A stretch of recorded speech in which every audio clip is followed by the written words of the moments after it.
Selamat datang di pembelajaran fisika materi kuantum part 1 bersama saya Bapak Yoto.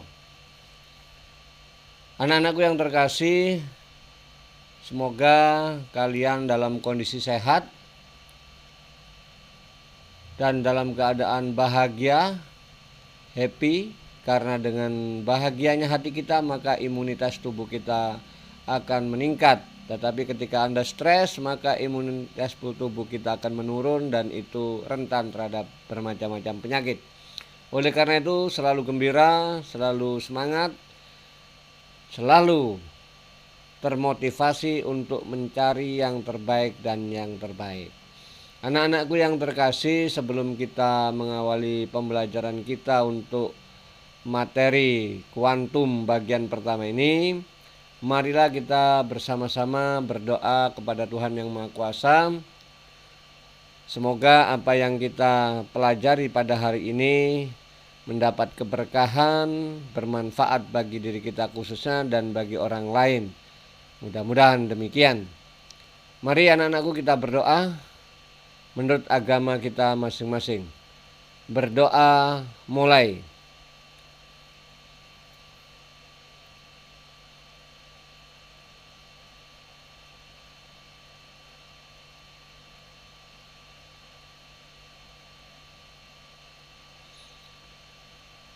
Berdoa selesai. Terima kasih. Semoga pembelajaran kita hari ini dapat kita laksanakan dengan lancar. Baiklah anak-anakku yang terkasih, kita kali ini akan membahas tentang kuantum bagian pertama. Ada 3 bagian penting yang akan kita pelajari. Yang pertama adalah radiasi benda hitam.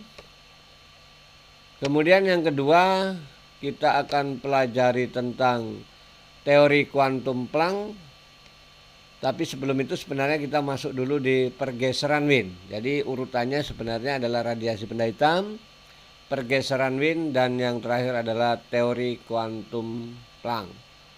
Oke anak-anakku, sebagaimana pembelajaran yang sebelum-sebelumnya, bahwa di setiap pembelajaran kita atau setiap kegiatan kita pasti kita punya tujuan.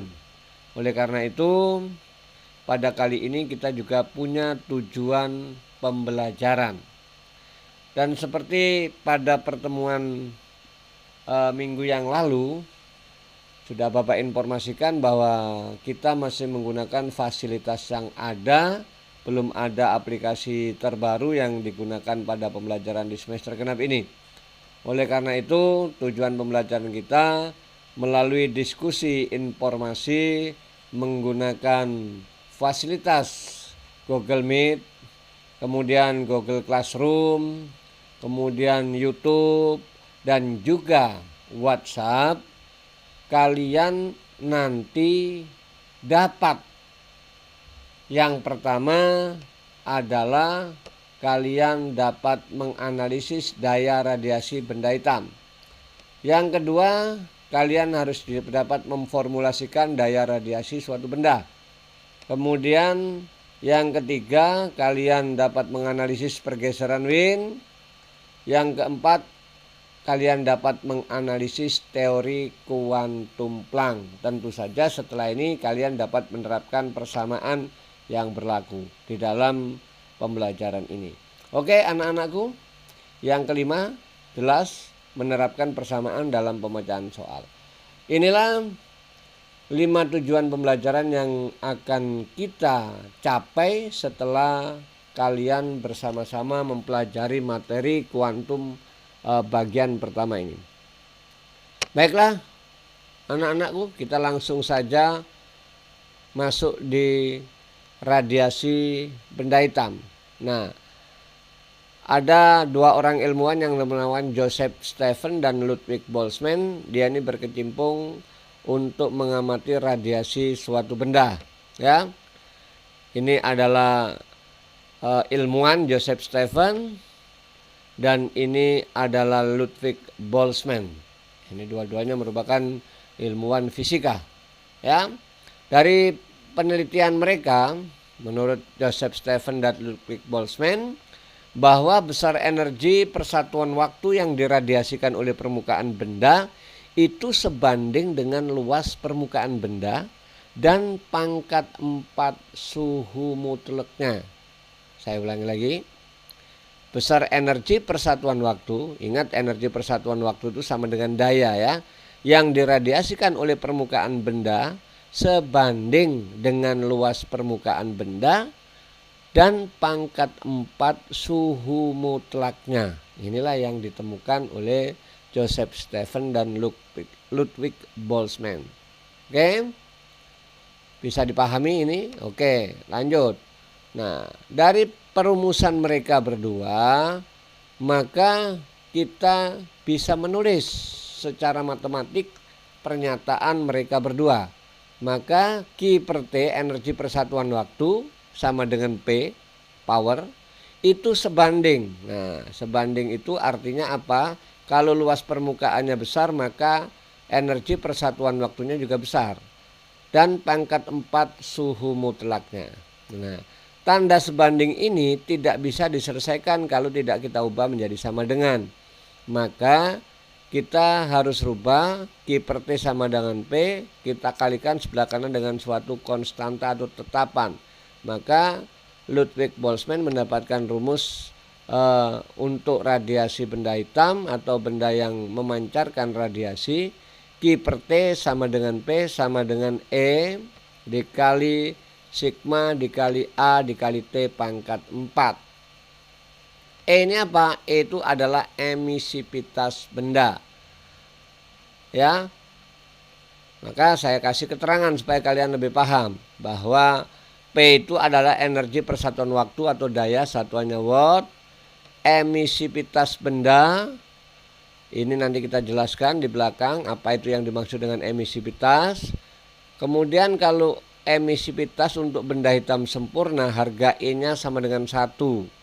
Dan untuk benda putih sempurna harga E-nya sama dengan 0. Maka harga E itu antara 0 sampai 1, maksimum 1. Nah, sedangkan sigmanya merupakan konstanta Stephen Boltzmann, harganya 5,67 kali 10 pangkat min 8 watt per meter kuadrat Kelvin pangkat 4. A-nya luas permukaan benda, satuannya meter persegi, T-nya suhu mutlak dalam satuan Kelvin. Inilah persamaan yang ditemukan oleh Stephen Boltzmann. Bisa dipahami ya? Saya kira bisa dipahami rumus ini. Maka rumus yang perlu kalian ingat yang sebelah kanan ini. Q per T sama dengan P sama dengan E dikali sigma dikali A kali T pangkat 4. Keterangannya dari sini. Oke, kita lanjut. Masih di hukum Stephen Boltzmann ya. Nah, sekarang pertanyaannya timbul, apakah yang dimaksud dengan benda hitam sempurna? Apakah rambut kita itu termasuk hitam sempurna? Oh, tentu saja belum. Apakah blackboard termasuk hitam sempurna? Oh, belum.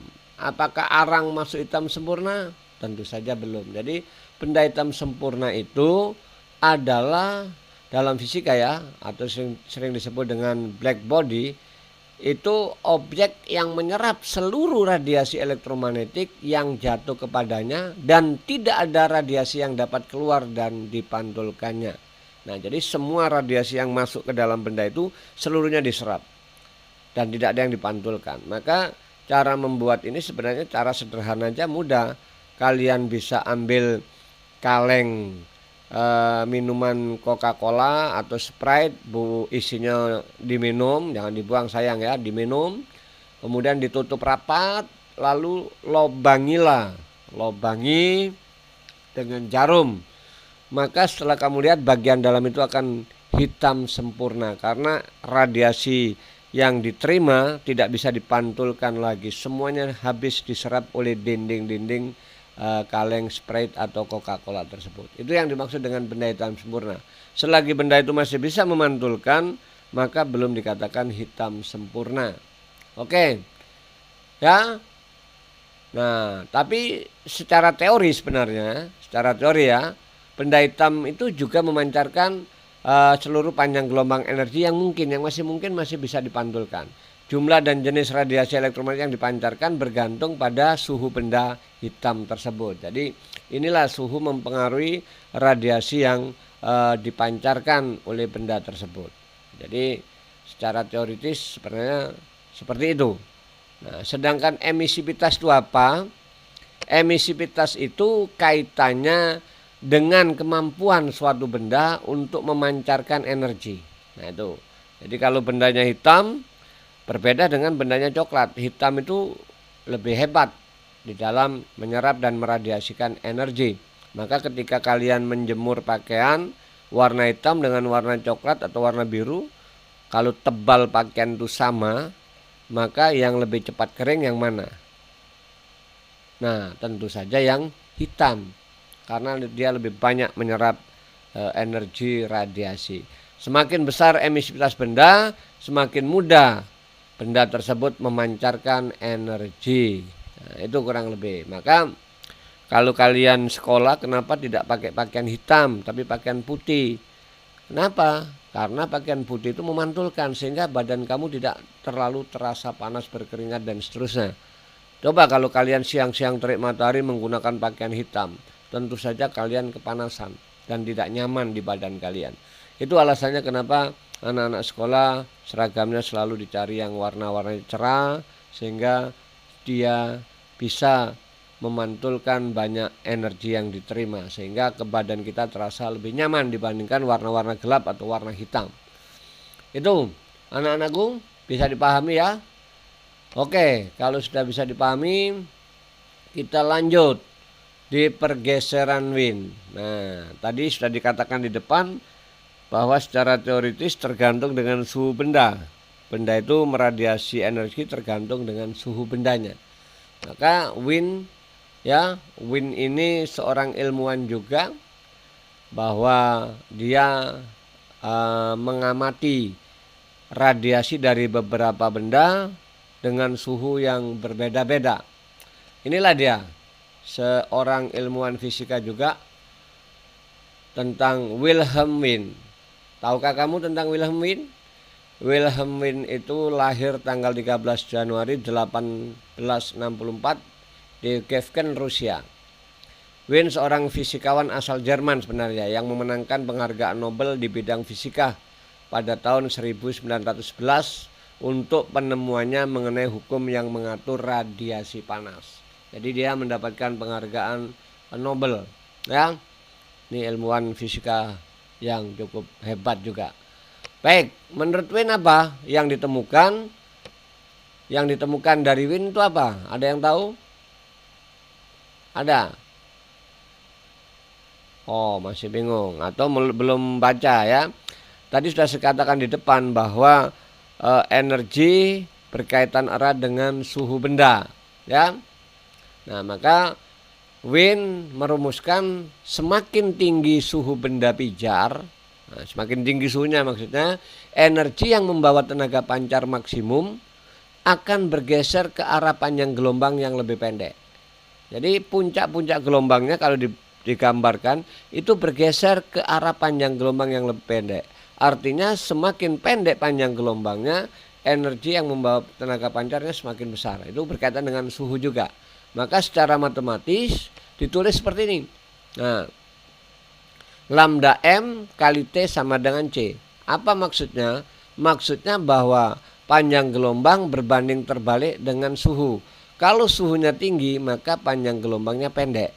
Nah, nih, jadi tadi dikatakan bahwa semakin tinggi suhu benda pijar, energi yang membawa tenaga pancar maksimum bergeser ke arah panjang gelombang yang lebih pendek. Artinya lambda M itu berbanding terbalik dengan T, atau ditulis lambda M sebanding dengan seperti.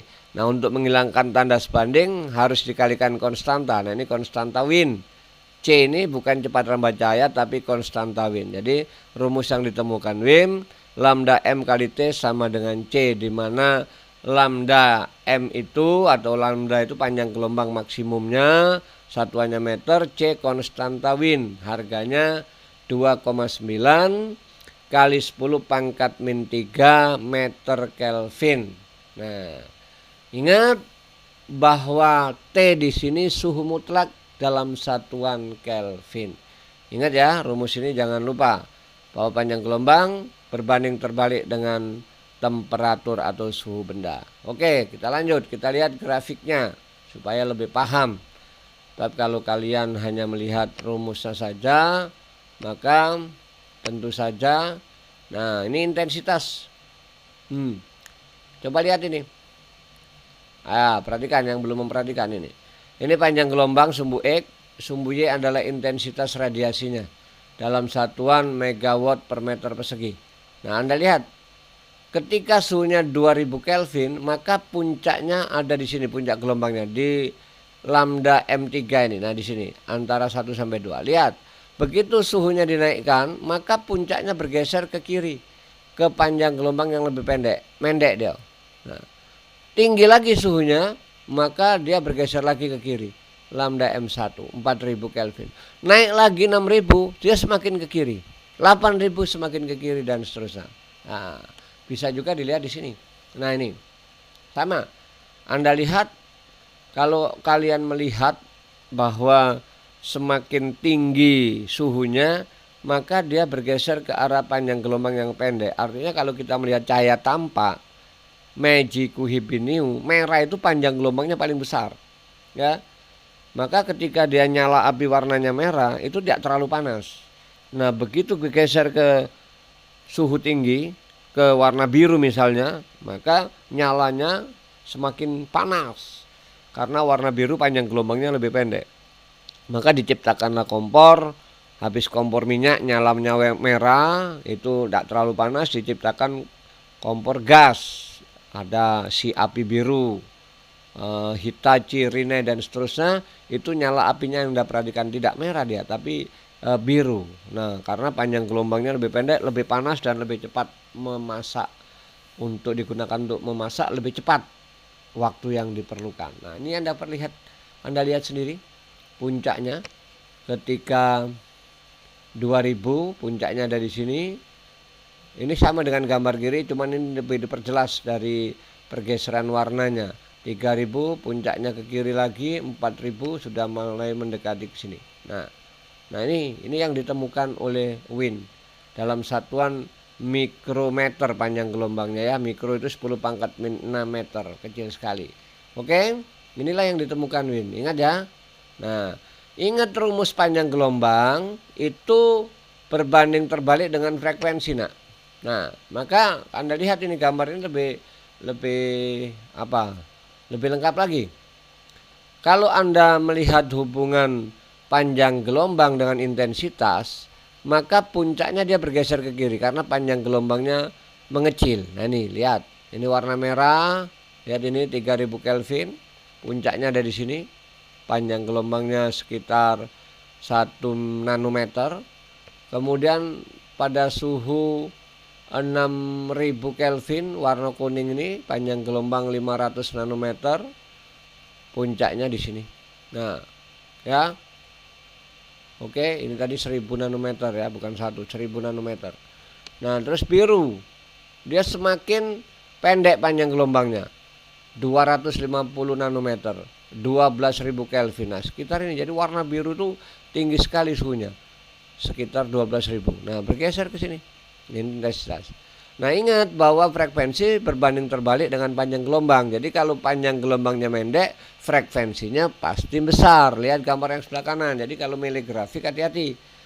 Dia hubungannya terhadap apa? Kalau terhadap F, puncaknya bukan ke kiri tapi ke kanan, semakin besar. Nah, ini nih, merah 4000. 5800 Kelvin. Nah, hijau mendekati ke biru. Nah, ini. Ya. Kemudian 8000 sudah masuk daerah biru ini. Nah, itu frekuensinya. Jadi kalau ada pemahaman menganalisis grafik, Anda perhatikan hubungannya terhadap apa dulu. Kalau terhadap panjang gelombang, puncaknya bergeser ke kiri, semakin pendek. Tetapi kalau terhadap frekuensi, karena dia berbanding terbalik, maka puncaknya bukan ke kiri tetapi ke kanan. Bisa dipahami ya? Saya kira cukup jelas ini. Ya, dari gambar cukup jelas, dari penjelasan Bapak saya kira juga bisa dipahami dengan jelas. Oke, kita lanjut. Inilah pergeseran Wien yang ditemukan oleh Wien sehingga dia juga mendapat penghargaan Nobel pada tahun 1911. Oke. Kita lanjut. Ya. Kalau ada yang mau ditanyakan nanti boleh ditanyakan, ya. Nah, apa sebenarnya kelemahan dari Wien? Kelemahan dari teori ini bahwa tidak dapat digunakan untuk seluruh bagian spektrum. Jadi tidak cocok. Ternyata setelah ada ilmuwan-ilmuwan lain yang menyelidiki, maka penemuan Wien ini memperoleh atau mendapat kelemahan atau punya kelemahan. Kelemahannya apa? Tidak seluruh bagian spektrum cocok dengan panjang gelombangnya. Nah, maka inilah kelemahan dari teori Wien. Nah, jadi sebelum ditemukan oleh ilmuwan lain mungkin diterima-terima saja, tetapi setelah diselidiki ternyata teori ini tidak dapat digunakan untuk seluruh bagian spektrum radiasi suatu benda. Nah, ini kelemahan dari teori Wien. Oke, lanjut. Nah, bagaimana untuk menjawab kelemahan ini? Maka kita akan melihat juga tentang teori kuantum Planck, ya. Ini teori kuantum Planck. Nah, ini adalah Max Planck, ya, sering disebut dengan istilah Max Planck. Dia lahir tanggal 23 April 1858, meninggal di Göttingen tanggal 4 Oktober 1947. Nah, Anda bisa menghitung usianya berapa dari 1858 sampai 1947, pada usia 89 tahun. Dia adalah seorang fisikawan Jerman, ya, yang mengawali atau menemukan tentang teori kuantum. Nah, jadi jangan tidak tahu dengan ilmuwan-ilmuwan fisika, Anda jurusan fisika. Oke. Ya, kita lihat. Ini masih kita bahas tentang teori Planck. Ya, ada yang sebut Max Planck, nah terserah lah. Kalau yang jelas Anda tahu boleh sebut Planck, ya. Teori kuantum Planck. Berdasarkan dari kuantum Planck, atom-atom logam seperti pada benda hitam itu berperilaku sebagai osilator gelombang elektromagnetik. Nah, artinya apa? Ketika Anda mengamati suatu cahaya, maka cahaya itu bukanlah bersifat kontinu atau bersambung. Maka keberhasilan Planck itu terletak pada pemahamannya terhadap cahaya atau radiasi benda. Nah, keberhasilan Planck ini tidak lepas dari anggapannya tentang cahaya sebagai berikut menurut dia. Radiasi yang dipancarkan oleh getaran molekul-molekul tidak kontinu, tidak bersambung artinya, tetapi dalam bentuk paket-paket energi diskrit yang disebut foton. Dan setiap foton membawa energi sebesar Hf.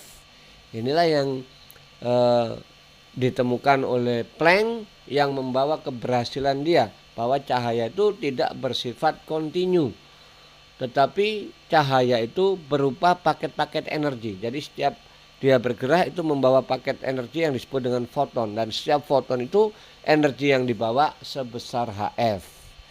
Bisa dipahami? Nah, kalau masih bingung nanti dicerna kembali, ya. Nah, maka teori kuantum Planck ini sebenarnya kalau kita lihat dari grafiknya, grafik supaya kamu tahu temuan dari Wien, kemudian sebelumnya ada Rayleigh-Jeans, kemudian Planck. Nah, mana yang paling tepat sesuai dengan fakta? Yaitu teori Planck, karena dia menganggap cahaya tadi bukan suatu spektrum yang kontinu, tetapi spektrum yang berupa paket-paket energi dalam bentuk satuan diskrit yang disebut dengan foton. Nah, maka kita lihat grafiknya. Nah, lihat ini. Nah, Anda perhatikan, yang garis tebal hitam itu adalah teori yang sesuai, yaitu teori Max Planck. Nah, ini yang tebal hitam ini adalah teori yang sesuai. Nah, yang ditemukan oleh Planck dengan menganggap cahaya sebagai paket energi dan tidak kontinu, dan yang disebut dengan foton tadi. Sedangkan wind ini penelitiannya tadi dikatakan kelemahan wind tidak cocok untuk semua panjang gelombang. Jadi pergeseran wind ini cocok kalau diterapkan untuk panjang gelombang yang pendek. Nah, untuk panjang gelombang pendek dia sesuai yang ditemukan wind. Tetapi ketika panjang gelombangnya mulai membesar, maka dia terjadi penyimpangan. Nah, ini garis putus-putus ini menyimpang, tidak sesuai. Sebaliknya yang ditemukan oleh Rayleigh dan Jane ini untuk panjang gelombang yang besar cocok dia. Tetapi untuk panjang gelombang yang kecil dia tidak sesuai atau menyimpang. Nah, jadi teori Rayleigh Jane itu punya kelemahan, tidak sesuai dengan fakta, artinya menyimpang pada panjang gelombang pendek. Teori wind menyimpang pada panjang gelombang yang besar. Nah, teori yang sesuai adalah teori Planck karena menganggap cahaya sebagai satuan-satuan diskrit yang disebut foton yang tidak kontinu. Nah, itu tadi yang saya jelaskan tadi ya. Nah, maka dari sini kelihatan ini jelas bahwa dari grafik ini dapat kita lihat bahwa teori Rayleigh Jane hanya cocok untuk panjang gelombang besar dan teori wind hanya cocok untuk panjang gelombang yang kecil. Nah, oke, bisa dipahami dari perbandingan ini. Maka yang berhasil mengungkap tentang teori kuantum itu adalah Planck dengan pandangannya terhadap cahaya, anggapannya terhadap cahaya yang seperti saya sampaikan di depan tadi. Oke, lanjut. Ya, masih kita bahas di teori kuantum Planck. Berdasarkan teori kuantum Planck tadi, maka besar energi foton dapat kita rumuskan sebagai berikut. E itu sama dengan apa? H dikali F. H ini adalah konstanta Planck, F adalah frekuensi. Rumus ini bisa juga kita rubah karena F itu berbanding terbalik dengan lambda. F itu sama dengan C per lambda, maka rumus E ini bisa kita tulis dengan E sama dengan H dikali C per lambda. Jadi rumus ini sama. Yang atas menggunakan frekuensi, yang bawah menggunakan panjang gelombang. Untuk N buah foton, misalkan 100 foton, 200 foton, maka rumusnya bukan E sama dengan HF, kita tinggal menambahkan N-nya berapa. Maka E sama dengan N dikali H dikali F, dengan N adalah jumlah foton. Oke, ini keterangannya. N jumlah foton, hanya konstanta Planck 6,6, biasa digunakan 6,626 ya, ini salah bukan 4 ini.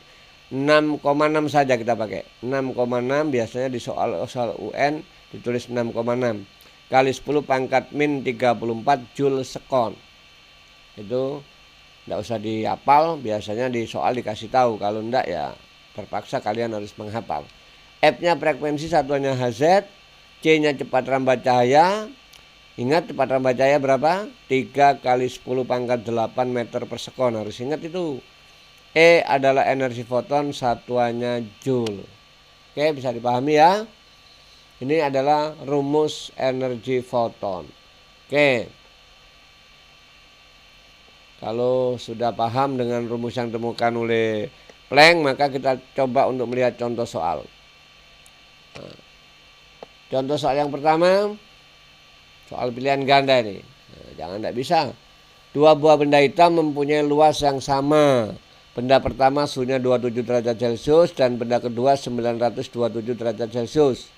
Maka perbandingan daya radiasi benda pertama dan kedua adalah bla bla bla. Mana? 1/4, 1/16, 1/32, 1/64, 1/256. Mana yang benar? Nah, untuk menjawab ini kita jawab bersama-sama. Yuk. Diketahui dulu. A1 sama dengan A2, luas 1 sama dengan luas 2. T1 27, rubah dulu menjadi Kelvin, tambah 273 ya. 300 Kelvin. T2 927 tambah 273 jadi 1200 Kelvin. Nah, setelah kalian rubah begini, maka yang ditanya apa? Nah, ini yang ditanya tadi apa? P1 banding P2. Nah, kita jawab. Jangan tidak bisa jawab. penyelesaian. Nah, kita buat perbandingan P1 banding P2. Masukin rumus P. P itu rumus apa? Nah, E sigma A1 T1 pangkat 4. P2-nya E sigma A2 T2 pangkat 4. Ingat, luasnya sama, emisivitasnya sama karena bendanya sama ini. Kemudian sigmanya sama, maka ini kita coret ini. Yang atas ini kita coret, yuk kita coret. Nah, coret. Nah, sehingga rumusnya tinggal P1 apa? Berbanding P2 sama dengan T1 pangkat 4 berbanding T2 pangkat 4. Masukkan angka T1-nya. Nah, 300 per 1200 pangkat 4. Karena pangkatnya sama, jadi kita buat satu aja. Nah, tidak usah dipangkatkan satu-satu, terlalu lama nanti. 300 pangkat 4 apa besar. Maka kamu selesaikan dulu yang di dalam. Sama-sama dibagi 300. Jadi P1 per P2 sama dengan 1/4 apa? 1/4 pangkat 4. Sama-sama dibagi 300. Nah, 1 pangkat 4 1, 4 pangkat 4 256. Maka pilihannya adalah yang E, bahwa P1 berbanding P2 sama dengan 1 berbanding 256. Nah, itu jawabannya adalah E. Mudah ya? Pak, bagaimana kalau luasnya tidak sama? Ya, kalau luasnya tidak sama jangan dicoret. Pak, bagaimana kalau jari-jari yang diketahui? Ya, masukkan permukaan benda, permukaan lingkaran apa, dianggap aja bulat itu. Apa? 4πr kuadrat, berarti berbanding lurus dengan R kuadrat. Maka kalau dia diketahui jari-jarinya, kamu tinggal masuki aja R1 kuadrat per R2 kuadrat. Seperti itu kalau dia diketahui jari-jarinya. Nah, ya, bisa dipahami ya maksudnya. Jadi soal nanti bisa saja bukan luas tapi jari-jari atau diameter yang diketahui. Ya. Jadi kalau diketahui jari-jarinya tinggal masukin aja E sigma R1 kuadrat T1 pangkat 4 berbanding E sigma R2 kuadrat T2 pangkat 4. Begitu. Kalau yang diketahui adalah jari-jari. Oke, lanjut soal yang kedua. Apa soal kedua? Masih contoh soal ini.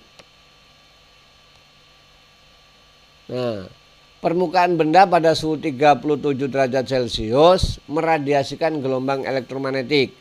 Jika nilai konstanta Win 2,910 pangkat min 3 meter Kelvin, berapakah panjang gelombang maksimum radiasi permukaan benda? Nah, ini mudah, tinggal masukin aja. Tapi jangan lupa merubah derajat Celcius jadi Kelvin. Oke. Kita masuk langsung. Diketahui T-nya 37 derajat Celcius sama dengan 310 Kelvin. C-nya konstanta Win 2,910 pangkat min 3. Yang ditanya apa tadi? Ayo, lambda maksimumnya berapa? Jawab. Penyelesaian. Ingat lambda M sama dengan apa di C per T ya. Maka tinggal masuki. Lambda M C per T. Jadi C-nya 2,910 pangkat min 3 dibagi T-nya 310. Maka lambda M sama dengan 9,35 kali 10 pangkat min 6 meter. Nah, tidak percaya kamu bagi sendiri nanti ya. Nah, Pak, mudah nian. Ya namanya contoh soal. Mudah, nanti kalau ulangan kita rubah agak lebih susah dikit ya. Oke.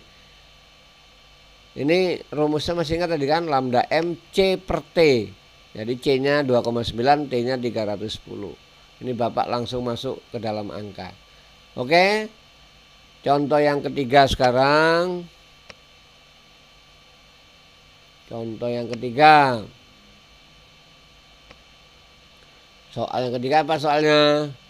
Berapakah panjang gelombang radiasi foton yang mempunyai energi 3,05 kali 10 pangkat min 19 Joule sekon. Nah, ini harus tanda tanya, ini kurang tanda tanya ya, mohon dimaklumi. Ini harus tanda tanya ini. Oke, diketahui langsung. E 3,05 kali 10 pangkat min 19 Joule sekon. C-nya, nah ini C-nya bukan konstanta Win tapi ini foton. Jadi sama dengan cepat rambat cahaya. Diingat-ingat 3 kali 10 pangkat 8 meter per sekon. Yang ditanya tadi apa? Ayo, yang ditanya apa, masih ingat tak? Panjang gelombang. Maka kita jawab, apa rumusnya? E sama dengan HF. Atau kalau yang di situ diketahui adalah C dan lambda yang ditanya, maka diganti E sama dengan HC per lambda. Tinggal masuki harga E nya berapa? 3,05 kali 10 pangkat 19 sama dengan konstanta Planck-nya. Ini konstanta Planck 6,6 kali 10 pangkat min 34. C nya 3 kali 10 pangkat 8 dibagi lambda. Nah, pangkatnya bisa kita coret. Nah, ini min 19 dengan min 34. Berapa itu? Ayo. Masih ingat dah? Pak, min 15 Pak. Oke. Min 15 kita coret dengan 8. Nah, ini pangkat 8 ini coret lagi. Tinggal berapa? Min 7. Maka kalau kita coret-coret seperti ini, dapatnya pangkat min 7. Sehingga lambdanya sama dengan ini 6,6 kali 3 dibagi 3,05. Sekitar 6,49 kali 10 pangkat min 7 meter satuannya ya. Meter, nah, kurang satuan ini. Meter satuannya ya. Mudah. Jadi inilah bentuk-bentuk contoh untuk kuantum bagian pertama.